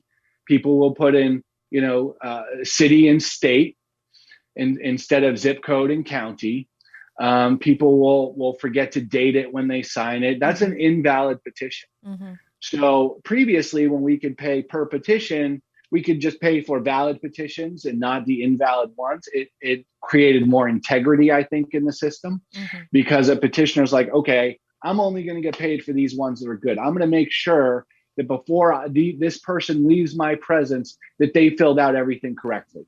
And I've been petitioning. I mean, I'm an attorney. I've been out on the streets petitioning for the past, probably 10 years now since we started medical marijuana in the state of Florida. So, it's not an easy process and it's not for everyone. Like you have to be aggressive, you have to talk to people, you can't be shy, mm-hmm. You have to look things over, make them correct them, but so all of these things have caused it to be much more expensive. They also require us now. We used to be able to, you could collect 10,000 petitions and send them all in at once. We have to send in the paid petitioners within 30 days, or we could be subject to extensive fines, which requires us to have more mailing costs and more shipping costs because if I have 20 for this county or 100 for this county, I'm legally required to send them all in. But so now I have to send in 20 in a box or whatever and spend that cost as opposed to waiting for 1,000. They also permitted each individual division of elections to change their price on how much it costs them to validate the petition, right? So it used to be 10 cents across the board. That's it, 10 cents across the board, everywhere across the state. Now, every county, which it's kind of weird to me. So it's either every county is using a totally different system, which is its potential, but every county gets to set their own price as to how much it costs for them to validate a petition. So now we're looking at, I don't think there's any at 10 cents anymore. I think the minimum is about 20 to 25, and it goes up to 94 cents plus. West Palm Beach actually has the pricing changes depending on how valid the petitions are. Like, I'm like, why does that even varied pricing? Oh my God. Right, Talk about complicating things. It goes up to $1.34 and for one petition. And so, but my question is, like, why does it take you longer to validate an invalid petition than a valid one? Like, why does the process of the validation take longer to cost more? That's what I don't get either. But these are all like restrictions that they all put hurdles in to prevent us from doing this, because they didn't like medical marijuana. They still don't like medical marijuana. That's why we have the caps, on these that are coming out on patient totals. That's why they've tried to pass the low THC bill multiple times. And that's why they've continued to keep a very restricted market. So I really fear that they're going to continue to make this more difficult for us, that if legalization does pass, because there is possibility that the legislature will pass legalization in 23 or 24 to get ahead of it. And that legalization, what I see is just more of the same, right? Okay, now all the MMTCs can sell to adults 21 plus. Then becomes the question, right? Who is going to fund, unless we have a George Soros or someone who's just like, I believe in this. Who's going to fund a home cultivation petition? Who's going to put up $10 million to do that? Nobody. We can't even find the money for it now. And honestly, I've been trying my heart out, and I'd love to have you guys on board in whatever way to expose this, to send it out to as many people as you can. But because we should be able to do this grassroots, we need 1 million petitions. We have 20 million people in this state. We have 730,000 patients. We should be able to do this grassroots, but I mean, honestly, I can't even get volunteers to come out at events for me, for Regulate Florida. Like, it's me out there setting up a table, like, and honestly, it's disheartening. So, we can get it done, but we need to get involved. I need everybody on board with their hearts and souls to realize this may be our last opportunity for home cultivation. And it hurts me. It's like it kills me, because that means even under legalization, if you don't have that shit in your approved container for the MMTC, you're getting arrested. That's crazy. Right, in a legal state, like. Let me ask. Blow your mind? That is insane. That makes no sense. It makes no criminal. sense. There should be no reason to be arresting people anymore for cannabis. That just needs to stop. Yeah, do you think so? We're at the Senate now. So you're going for House, but I feel like the House is good with cannabis. It's the Senate. Every time it gets to the Senate, are you running for more local legislature? Florida state. Yeah. So it's the opposite in Florida. It's the opposite. Yeah. Yeah. So the big difference between our House and Senate in Florida is the Senate is run like 40 different countries, right? So there's not as much top-down control, right? And just like exactly. Whereas in the House, basically, if you don't vote among party lines, you potentially could, be ostracized and really given bad committee assignments and not get your legislation and agenda through. So that really becomes the difference between the two. But it is the House that has been the difficult path for us over the past few years. But as those legislators that were so against it move out, get termed out, because that's the great thing about Florida politics. We do have term limits for legislators. That the people that are coming in, hopefully be elected this session as well, will be a little bit more open to discussing this issue and progressing it on the cannabis side, on the Republican side. And if not, we need more Republicans that support cannabis, because we know they're out there. Mm-hmm. Mm-hmm. What, oh my gosh. I'm sorry. I just spaced out. I blanked out for a second. But I was going to ask you, we're at a place where the House has passed cannabis for the MORE Act, right? It's the MORE Act, right? Yeah. So it's on its way to the Senate. industry. Do you think? And then the Senate also I has their know. own bill, the one with Schumer and Booker. And So, yeah, my position on this is, and I think legalization federally could have been done years ago. The more people I speak to federally, it seems like it's at this point like an ego power struggle thing. You know, I personally would rather have baby steps move forward and to get something done if they can't compromise on a whole package at the beginning. So, you know, I don't know what Schumacher's going to do. I don't like Schumer's going to do. I don't, you know, his bill right now would kill the hemp industry, and especially the hemp industry in Florida. Even though it is a legalization bill, from my reading of it, and I've read some notes on it and different articles on it, it also redefines the definition of hemp, or the 0.3 percentage in total THC, which would include Delta 8, Delta 10, THCA as the 0.7. So all these hemp companies that are booming in the state of Florida because of those Delta products, out. done. Wow. I don't know. I'm hoping at a minimum, and we'll go back. So there's probably a dozen different at a minimum things on the federal level, right? You got Mace's, the Republican bill, which I think, you know, if anything, they should all just jump on board with that and kind of get it done, make some tweaks to it. It's not perfect, but at least we'd have some Florida federal legalization that's bipartisan. But there's a piece of legislation that did pass and was part of the federal. It's been part of the federal spending budget for years. So it was basically a rider that prevented the DOJ, Department of Justice, and the federal government from interfering with state medical marijuana programs, right? So that's what kind of, so, you know, all this state, like the feds, cannot go after any operators. Technically, they can't spend any money, federal money on it, going after operators who are legally operating in the state. So that doesn't mean people selling it out the back door or across state lines, but all like our operators here in the state, right?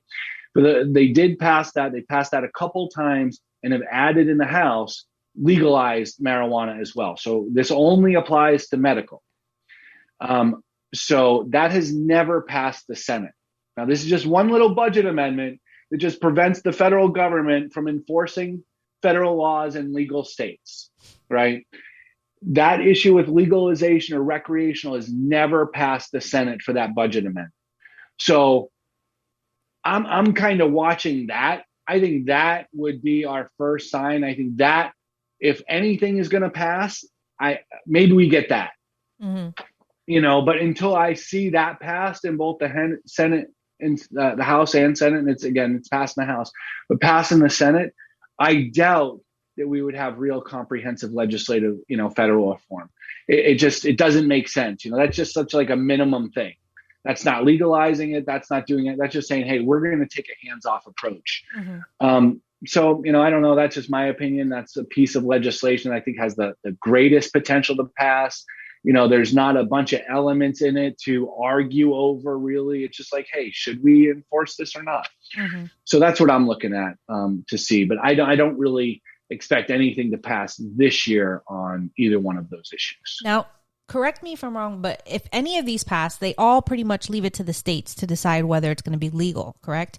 Now, if one of them pass, do you think Florida would be on board with, okay, it's federally legal, so let's make it legal here? Or do you think they would still just stay medical? I think they'll still stay medical for as long as they can. But there's money to be made. I know. Well, let's talk about the real aspects of the issue, right? So I guess it depends at that point in time where we are with politics. Okay, when I say that, right, who knows what's going to happen? So we have a governor's race this year, right? There's potential that DeSantis in 2026 is going to run for president and things like that. So we don't really know that climate at that time because, you know, who knows? It may be beneficial to him if it is passed on the federal level. Can he, you know, argue or be on a platform of illegalization at that point? Remember, a lot of things that happen in Florida come from the top down. You know, especially with full party control in both the House and Senate. So I really think it'll be on changing DeSantis's mind on those issues as to whether or not it will, because even if it passes legislatively, he's got to sign off on it. Mm-hmm. And although it was in response to our constitutional amendment in the past, he has said, not on my watch. Mm-hmm. Mm-hmm. But if he's running for president in 2026 and they've already federally legalized it and it's a state rights system, the cannabis industry is a big player politically now, federally, financially. So, he may back off on that stance to, ensure his, funding for his campaign. Don't know. I mean, if you follow the money trail with these, the cannabis industry in Florida, has basically been created by and for those who have donated to those in power at the time. And this goes back to 2014, when the low THC bill started. Everyone doesn't realize it started with the 300,000 plants or 400,000 plants, 300,000 plants, 40-year nursery, good old boys. Really, there's 5 licenses that were given out legitimately in this state through an application procedure. The rest of them were given out through lawsuits or through legislature, Yeah, Flowery got it through lawsuit, I think. Yeah. Yes, they did. Mm-hmm. So, and realize only, I don't even know if there's 5 of the current dispensaries that are like actually, majority owned by the original owners. I really don't. I mean, yeah, a lot of them sold. Yeah. I would include Trulieve in that, and they're a public company now. So they're technically not owned by, Hackney Nursery, really. I mean, I'm sure they're majority owners or whatever, but they're a publicly traded company. So, yeah. That's crazy. And they are the only ones that support us financially. So, we get a lot of, and I do, people think we're corporate and we're in their pocket and stuff. I want everyone to understand, any dispensary that gives us money, that puts petitions in our stores, we will support. I will promote. I will push out. And people have to realize the only 2 that have been on board, and I've tried to get in touch with everyone. I've talked to, at least a half a dozen other ones than the 2 that are on board. Rise has their petitions in our stores, and Trulieve. Those are the only 2. So when people, want to criticize us, Sutera, no, they had their own. They had their own MILF petition. Really? They were the MILF. They were against home cultivation, and potentially may or may not still be. I don't know. I spoke to one of the guys with them, and we were supposed to get in touch, and we haven't been able to connect yet. But, so I just want everyone to realize that we support them, and we encourage people to support them because, regardless of what you say, they put, over $300,000 over the past few years in our First Amendment was, and our First Amendment would have created an entirely horizontally integrated market, and they supported that. And they supported home cultivation in that one as well. And they support home cultivation in this. That's the only, reason why we promote them and Rise, because they support us. We are more than happy to have every single dispensary in this state have our little boxes in their stores with our petitions. I would support and encourage them all. I would love them all. I would shop at them all, but I can't really support companies that, from my perspective, can continue to make millions or buy into this market for $50 million and still see people get arrested because even if they're patients, they don't have it in their container, but just in general, see people get arrested. And, they can all do this cheaply. We can get this done if we work together, not for the $10 million. If we can get our word out there and get the people out there, we know that people of Florida want this. I know it. I hear it every single day. It's just about, honestly, people getting active and volunteering, or just going to our website. You can now fill out the petition and download it, and then just sign it and date it and send it to and word us. Of mouth, just tell people about it. Yeah, it just and so I just want to clarify, that's why we support them. They don't pay me anything. None of these people have donated to my campaign for office at this point. I'm not in anyone's pocket, and I never will be. I promise that to anybody. And you're running for office to help to try to change this from the inside, right? Like, What is your platform? Like, what do you? You have a running? legalized nature cup. I was trying to show you my legalized oh, nature because cup. because of the background, Yeah. we couldn't see it. So, my platform is I am running as a Republican. I am a pro-cannabis Republican.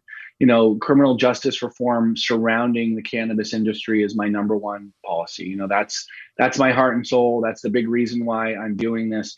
And it's not just for cannabis, just so people can get high, but I think it has a trickle down effect on almost every other aspect of our society. Number one, I really want to make Florida a safe state. I don't believe in violence under any aspects of it. It's just uncalled for. It goes, we want to consider ourselves civilized human beings, but violence is not civilized in any respect. So I'd really like to take those law enforcement resources that we save from cannabis arrests and put them towards violent crime. Going out and making sure, having them on the streets in poor neighborhoods or bad neighborhoods where their stuff is going on, actually doing the things that I feel law enforcement is supposed to be doing, and not just criminalizing citizens. Mm-hmm. Even them sitting on the side of the road waiting for people to run red lights. It's amazing. They'll pull people over for traffic incidences all the time. But, in 20 years of practicing law as a traffic attorney and as a personal injury attorney, I've never had a cop see an accident. They're never a witness to something where they need to be there, where they need something, so they really need to be, out there on the front lines. Number two, I want to put that money towards education as well. We need to pay our teachers more, and we need to put per student more money into them. And I really want to change our educational system as a whole. I really like some of the things that we did last session in adding financial literacy and things like that to our educational system. I personally think I'd keep probably K through 6, K through 7. And then after that, fundamentally change what we're teaching kids. What I believe, kind of like when I went to law school, we need to teach them how to read, teach them how to write, teach them how to learn, right? Teach them how to learn and discover things. And then once they get to 7th, 8th grade, we have to start really teaching them for life. We call them adults at 18, but you don't come out as an adult and be like, I can survive at 18, because you only have been learning, honestly, as my kid says, Dad, when am I ever going to use this stuff? And, as an honest parent, I don't know. I haven't used it in 40 years. Right. It's good to know in background information, but the truth is it doesn't help us in becoming productive members of society. And I think I'd really like to do that. In other countries, they put a little bit more health and wellness issues into it. I'd like to see some of that into it, getting into our kids early.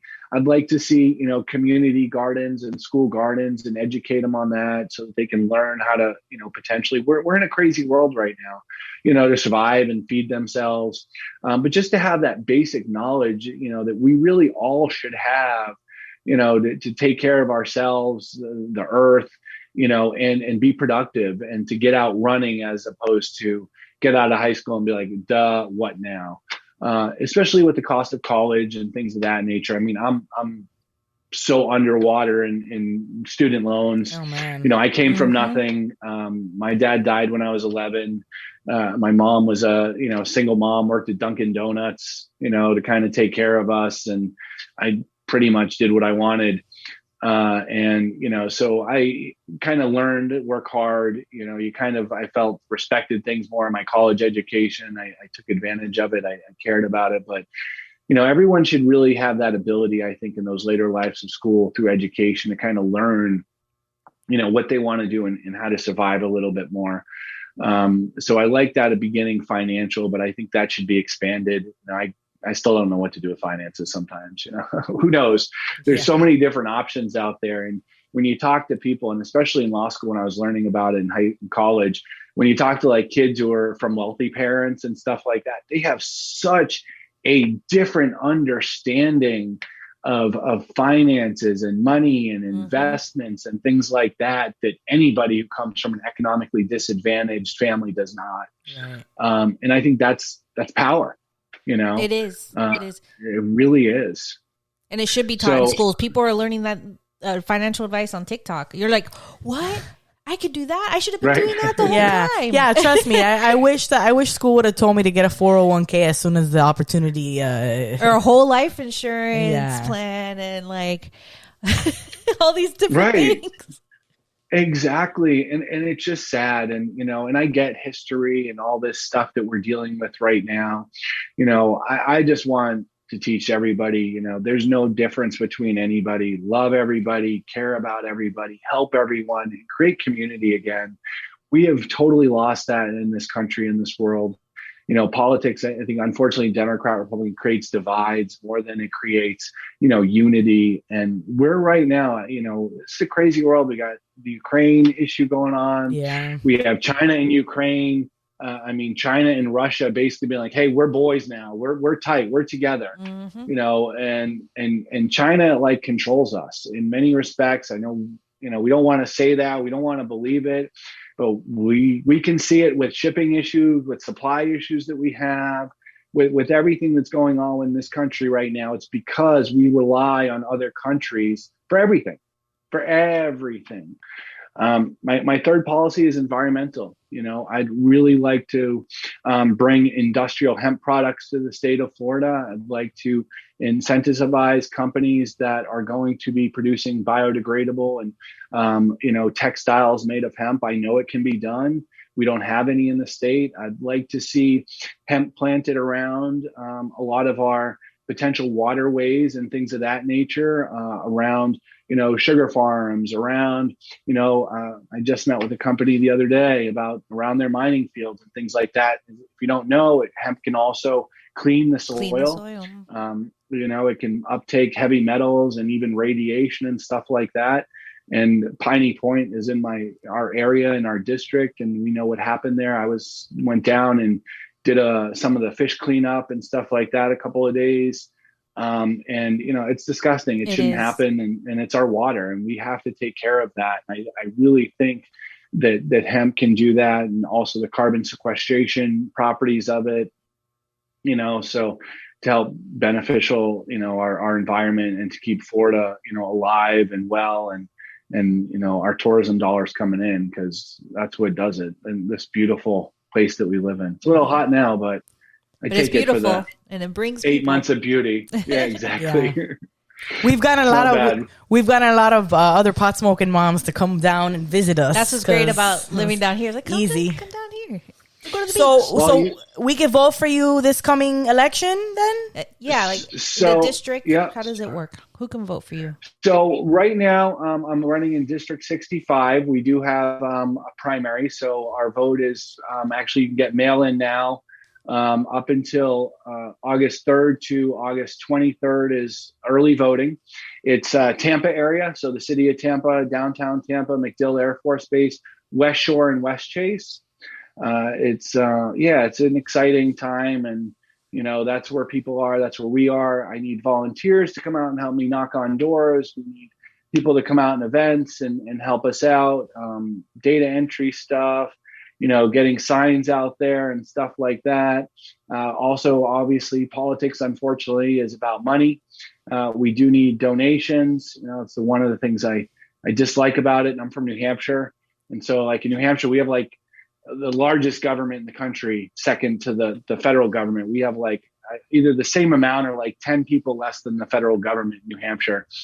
And so you still have little old ladies walking around running for office, with no money, just door to door, doing it grassroots. And we can't really do that here. We have large districts, and it's a highly political state. We have only 120 representatives and 60 senators. Think about that. There's 180 people that go, to the legislature that represent 20 million. Wow. Right. Yeah. When you kind of think about it, it's not, it seems small, right? Yeah. So, every vote counts. I know a lot of people, especially the youth, the young kids, like, oh, I don't care. Politics doesn't matter. We're state politics. The only time potentially a vote doesn't count per se is when we're dealing with the president and the electoral college. But in the state of Florida, just like our constitutional amendment, but all state representatives, governors, senators, every single vote counts and every single vote matters. Right now, anybody has until Monday to go to your Division of Elections office and change your address to register to vote if you moved, change your party affiliation. Florida is a closed primary, so you can only vote in the primary you're registered in. Yeah. In the general election, you can vote for anybody, but I personally don't like that system. No, I think it should be open. I would like to be able to vote on both primaries. Yeah. So you have until Monday to do that. So please, if you're in District 65, go and make sure you're registered and register Republican so you can vote for me. We are, the number one cannabis candidate in the state by far that does everything in our power to, really protect us, and people like you guys and moms throughout the state. Early on in my career, I worked with the Canna Moms a lot and critically ill children and stuff like that. And all these things just have to stop. People have to be free. You guys, I'm sure, and all the people and moms that you work with are wonderful parents, hardworking parents, dedicate their time to our kids. I've been a single father for periods of time in my life. And, no matter what, kids are first. And everyone has to realize that and stop stigmatizing, parents and stuff like that for using cannabis while they have a shot in their hand. Exactly. Or a glass of wine. Or like tell their kid to get a beer from the fridge for them or whatever. Right. Yeah. Which is the whole reason we started this podcast, trying to normalize that by having conversations. We're two moms. We use cannabis. We're good people and good moms. So, and we thank you so much. Oh, what were you going to say? Yeah. I have a product actually that I came out with. It's called Canna Cabinets, and it's at cannacabinets.com. But it was for parents, really. It's a lockable cabinet, and it's not for growing. It's for keeping your cannabis in. But it's like stealth, so you can't see the doors. You can't see where you open it. It's lockable, so you need a key to get into it. That's a good idea. An app key, or we have a magnetic key as well. To be able to get into it. Exactly. It's, we have electricity inside, so you can charge your vape pens. You can put a mini fridge in. Yeah. So you can put your edibles in it and stuff like that. It's been, we started a little bit before COVID. So it's still in the works. I just opened one of the sample models in the office here. So we're starting to do retreats as well with our foundation. If you guys ever want to come over, talk to my wife, health and wellness. We did a veterans retreat. Chef Mary did a women's retreat here, just to kind of get people in tune with themselves, and relax and practice gratefulness. It's probably one of the most strongest beliefs and things that is, missing from everyone, especially in this day and age, when everything is such a struggle, and for everyone, in getting by and making ends meet and taking care of ourselves. So it's really exciting and it's fun to do. And, we have 10 different individual units for people to stay in, all private units and stuff. And nice. It's been really cool to do. And, just to experience that. We do sound healing, meditation, yoga. It was really fun. We did this cool energy, like ESP type product thing last time. And I swear I never met the woman before. I pretty much knew everything about her when we were done. Didn't talk at all. So it was like 2 minutes, like looking, staring in the eyes, 2 minutes with eyes closed, and 2 minutes, like, with hands next to each other, but not touching. I knew almost what she did for work. What? Where she was from. Oh, that's interesting. It was, I was blown away by it. Yeah.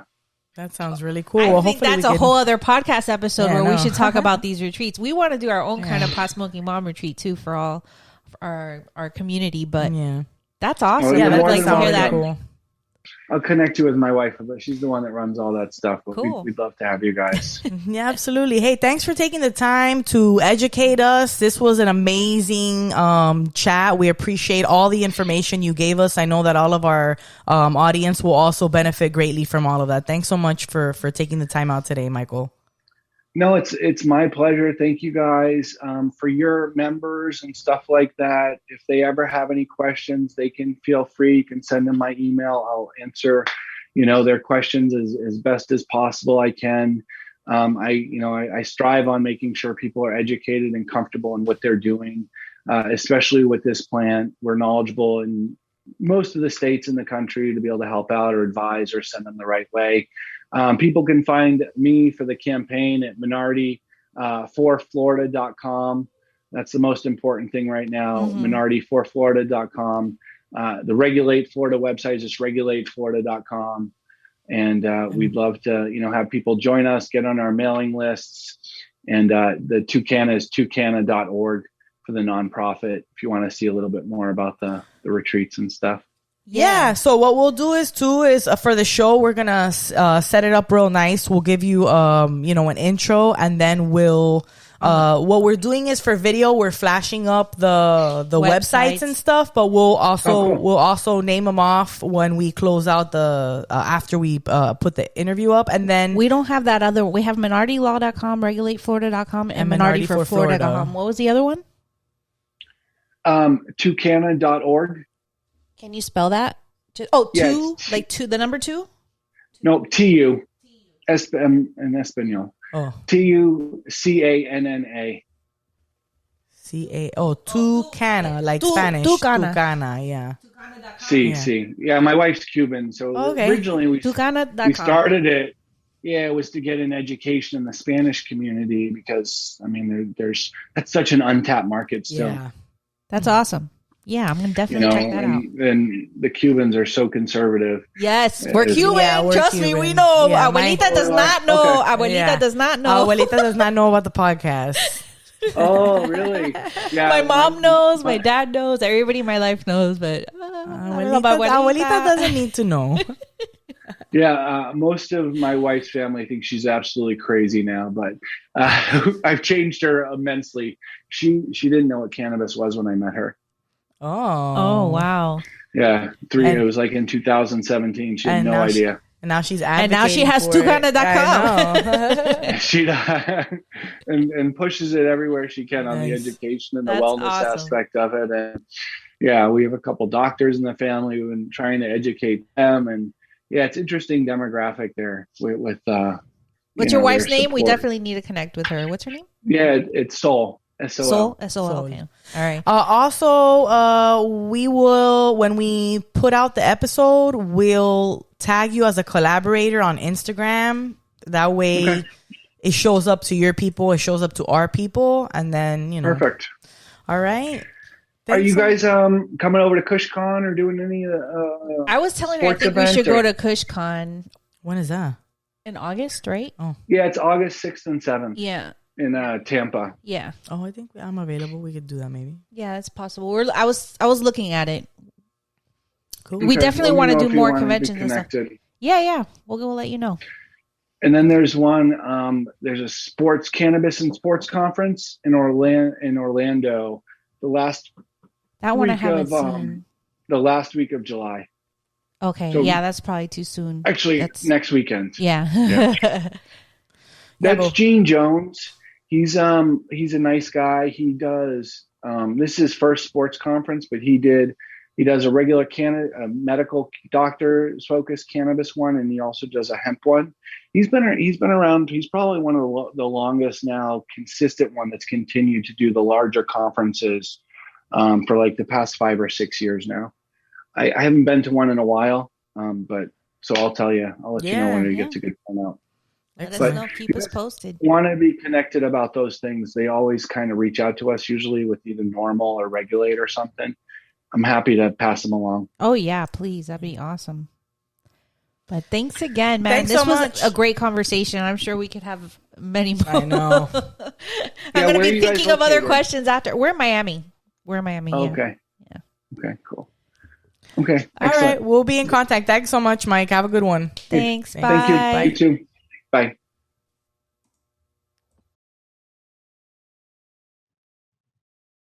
And that was our interview with Michael Minardi.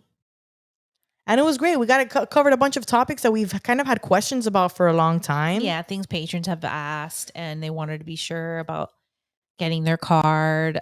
Questions about employee protection. Right. And the limits. The rolling oh my limits. God, the limit was such a pain in the ass. And how the limits are determined, which was very interesting. That was very interesting. That we're only allowed 2.5 ounces every 35 days. But federal patients, which there's 2 of to this very day. 2 left. Yeah. Federal patients have 10 to 12 joints a day.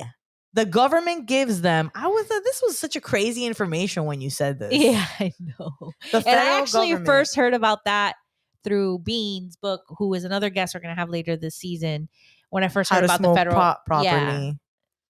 From the 2 patients David Bean is stock. Yeah. There's more. 300 joints every 28 days. Yeah. I think there was originally like 7 or 8 patients, but now left living. There's only 2 left from that lawsuit. Yeah. So if you want to get in contact with Michael Minardi, please visit his website, minardilaw.com, regulateflorida.com. He talked to us about that. He's running for House locally, Minardi4, number 4, Florida.com. And he also has Spanish. Tucana. Tucana.com, TUCANNA.com. Very nice. Can't wait to see him at the next event that the next festival. Yes. I'm sure we will see him. And that's how we got in touch with him last time. Like how we got connected with him. Yep.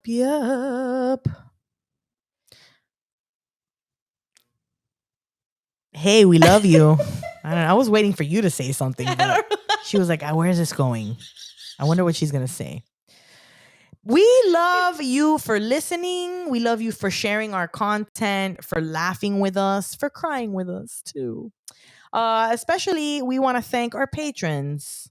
We got some in the rotation OG patrons. Thank you to Yanni, Destiny, Lauren, Jesse, Christy, April, Denise, Peaches, Natalie, Angelina, Jenny, Catherine, Jessica C, Chrissy, and Guillermo. Thank you guys. Are very special to us. Yes. And hey, become a patron for free early access to If you're episodes. actually still listening at this point, you should be a patron. You might as well become a patron. You must like us. Yeah, you could talk to us on Discord. And, get full uncut versions of our interviews. We have Zoom smoke sessions, mom vacations, like all kinds of shit. Thank you so much for listening. Subscribe, rate, review, and share our content. PotSmokingMoms.com. Bye.